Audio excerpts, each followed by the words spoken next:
Donald Trump pourrait appuyer de nouvelles frappes de l'entité contre l'Iran et soutiendrait même une attaque américaine rapide si Téhéran poursuit son programme nucléaire.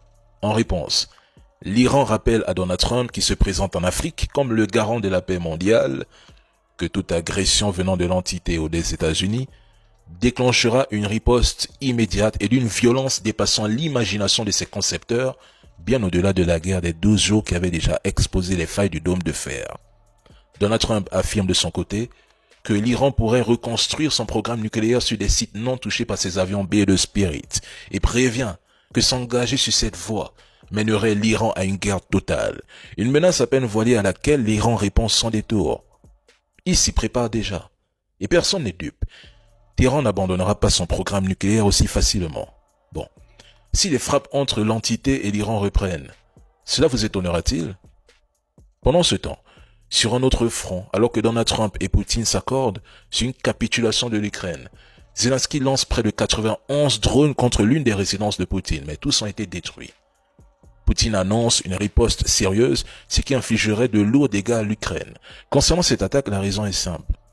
Zelensky ne veut pas la paix et les Européens qui l'exploitent cherchent surtout à camoufler leur humiliation face à l'avancée des forces russes en Ukraine. Écoutez, Bonsoir Alexandra Saviana. Bonsoir. Alors vous êtes journaliste à l'Express. Votre livre « Les scénarios noirs de l'armée française » comprend les menaces qui nous attendent. Pour ce livre, vous avez rencontré, je crois, 106 experts du renseignement, des généraux. L'armée française a compris qu'il fallait qu'elle communique davantage, il fallait qu'elle parle et qu'elle se montre ouverte à différents exercices, notamment les exercices de prospective. Mais c'est quelque chose d'un peu carré, de cohérent, où j'ai vraiment interrogé des experts avec une vraie analyse, un vrai regard, qui connaissent le terrain et qui ont essayé de me dire sur un laps de temps vraiment très court, parce qu'on est sur 2024-2030, ce qui pourrait se passer. Donc on n'est pas du tout dans le domaine du fantasme, c'est concrètement, avec les forces en présence aujourd'hui, voilà comment ça pourrait se dérouler. D'ailleurs, ce qui est assez saisissant, c'est que dans les scénarios que vous décrivez, il y en a, vous avez publié, je crois, ça en mars 2023, et il y en a qui sont quasiment réalisés. Vous parlez notamment d'un conflit Iran-Israël, on est quasiment dedans. Vous décrivez la Nouvelle-Calédonie, archipel à feu et à sang. 106 personnes issues du renseignement français, des généraux, des personnes proches du président Macron, des colonels et des experts sur les questions du Sahel se sont réunis autour d'un projet, d'un livre, pour imaginer des scénarios de chaos en Afrique entre 2024 et 2030. Nous sommes qu'en 2025. Ils anticipent des attentats dans un pays de la CEDEAO que je ne citerai plus ici. Dès 2023, ce livre annonçait la chute imminente de Bamako pour décembre 2025. Et nous avons tous vu ce qui s'est produit entre octobre et décembre 2025 à Bamako, notamment avec la fameuse crise du carburant.